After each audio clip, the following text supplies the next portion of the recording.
Hello, and thank you again for coming along to EcoViews and News. This week we're at the end of the Durban conference, and we want to look and see what's happened in effect in Durban, South Africa.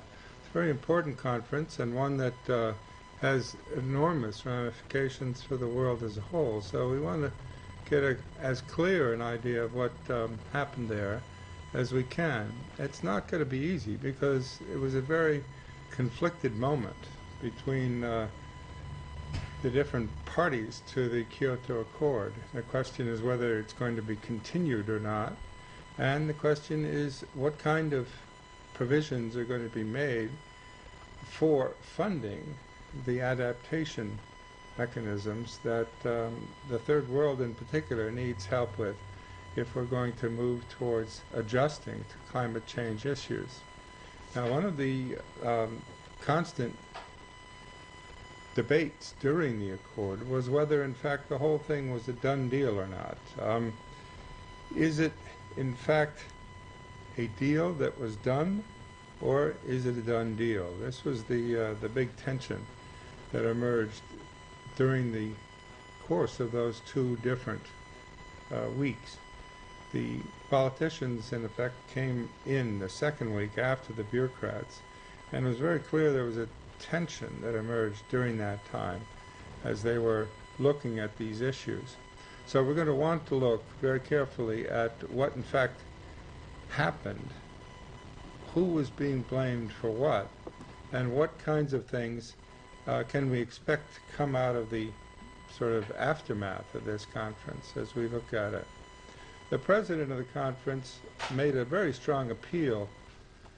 She's the foreign minister of the South African government, and in fact it made a very strong appeal, in fact, to all the delegates, not just any one faction, but to all of the delegates to rise Who to this a new level of conference center cooperation. is named after, Chief Albert Luthuli.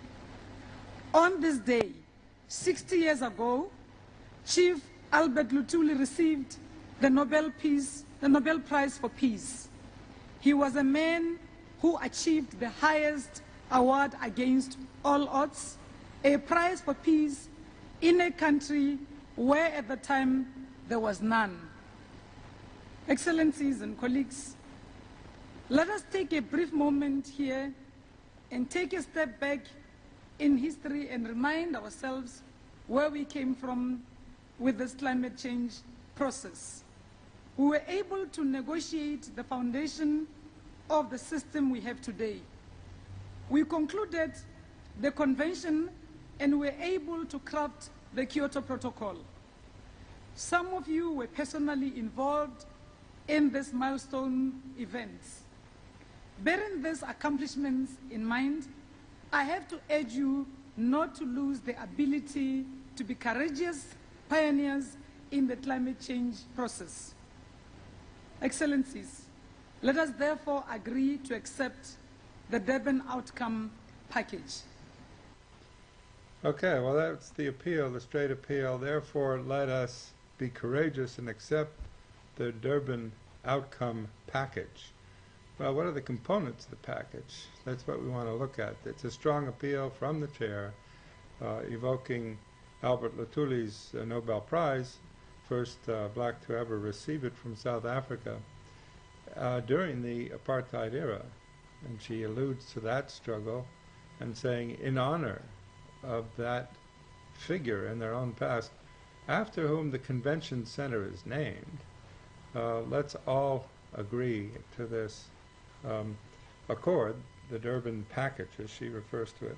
Well, what is the Durban Package? What's in it? And what's not being mentioned or told to us about it? Let's take a look. In fact, the deal had a lot of different components to it, and there were very key people involved in it.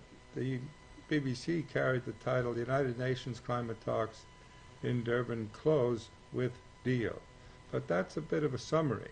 They don't really focus on the key players here. The foreign minister herself, as I say, who was president for the occasion itself, and then the chief American diplomat, negotiator. The American Secretary of State did not go. Neither did Barack Obama. It was in the hands of Todd Stern, the chief American negotiator, and his delegation to come up with a response. Well, all during the week there were a lot of people that were convened, and you should know some of the personalities involved. You may even recognize Mary Robinson here. She's indicated here as a separate NGO representative. In fact, she used to be president of Ireland and then was head of the UN High Commission on Refugees. Mary, thank you so much for joining us. Just for our viewers who haven't been following this issue closely, can you explain why climate change is a human rights issue for you? Well, I came to the climate change issue from a human rights perspective. I realised in our work on right to health and decent work and corporate responsibility and women, peace and security in different African countries that they kept raising, but things have changed for the worse. We're being undermined by climate change. And that undermines very important human rights, rights to food, safe water, health, education, shelter. And I realised that we need to make more of a link between the international human rights conventions and covenants and the work of the treaty bodies and the rapporteurs and the UNFCCC process. That process has been led by scientists and environmentalists, understandably, and it needs to be now more human-centred and more holistic. What do you think the response of the international community has been like so far in terms of its adequacy? Well, I think that the problem is that we are not accepting the common but differentiated responsibilities. The world that benefited from fossil fuel growth is not accepting that there is a need to be much more urgent about mitigating and doing it with an international rules-based system.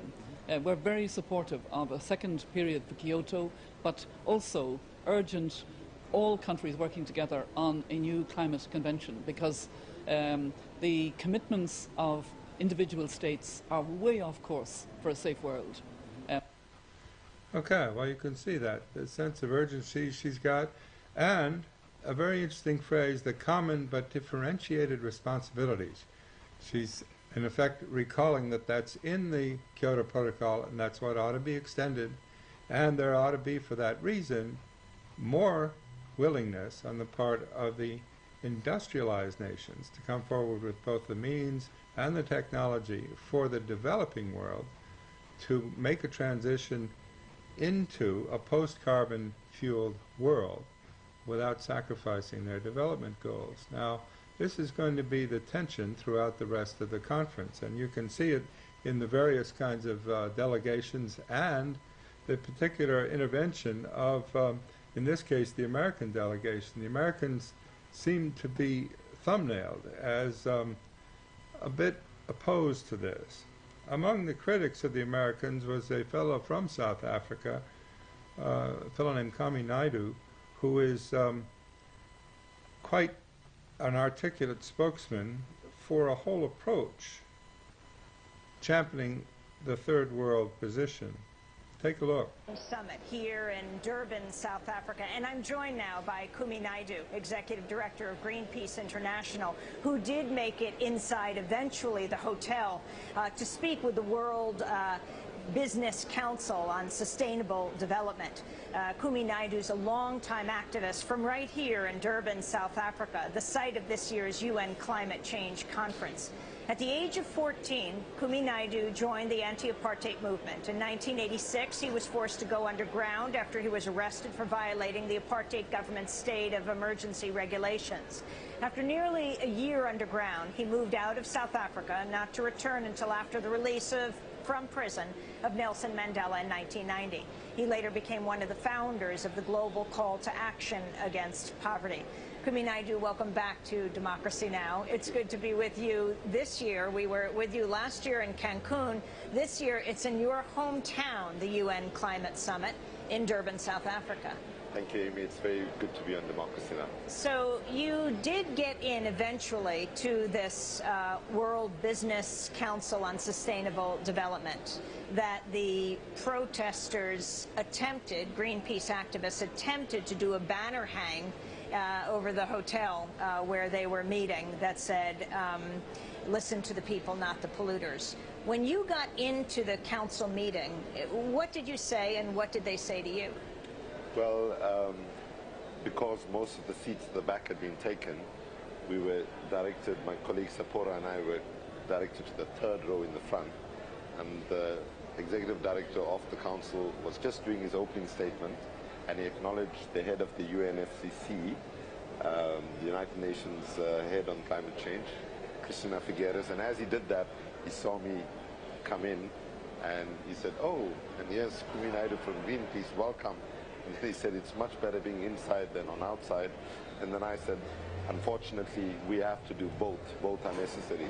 We are not opposed to the idea of dialogue with corporations, but clearly corporations are not actually moving as fast as we need them to move, and in fact are actually holding us back. Therefore, we think that calling them out, naming and shaming them is critically necessary so that people know why these climate talks here are not actually going as fast as we need them to go. How do you respond to the Siemens representative within the Business Council when we got down from the roof to the meeting? He said the protesters are underestimating their effect. He said, in fact, they have a tremendous effect, and that is why we're here, he said. We are here to, yes, make a profit, but over renewable energy. We are trying to sell these new products that actually partly come as a result of you outside. Well, he's right that civil society pressure has got momentum and has got people to these points of discussion. But the problem is the level of ambition and the level of urgency being exhibited in these talks do not match what the science is telling us to do. The science is telling us emissions should peak by 2015, which is like 3 years from now, and start coming down. We are seeing in Africa, in the Horn of Africa with the drought, the conflict in Darfur, the devastation that African women farmers are facing all over our continent, that climate change impacts are taking lives right now. So in that context, we feel that there has to be a much greater sense of urgency to move the agenda forward. And the truth is, if you look at the United States, for example, for every member of Congress, there are 3 full-time lobbyists paid by the oil, coal and gas industry to ensure that progressive climate legislation is not passed. If we look at what the United States did to this negotiation, not the people of the United States, but when President Bush was there as a climate denialist, even when the Pentagon was telling him in 2003 that the biggest threat to future peace and security will come from climate impacts, that report was buried and no action was taken. So when we think about how much of time we've lost, and sadly, because of the lack of political vision in the national political leadership in the US, we must pay tribute in the US, of course, to the efforts of 400 local governments that are trying to do the right thing, many states like California and so on. But the sad reality is the US right now in these negotiations is coming out as a pariah at a time when actually the world needs US leadership. So you say... Okay, the U.S. is coming out as a pariah just when we need leadership. So Kumi Naidu very clearly doesn't think that the United States delegation is moving in the right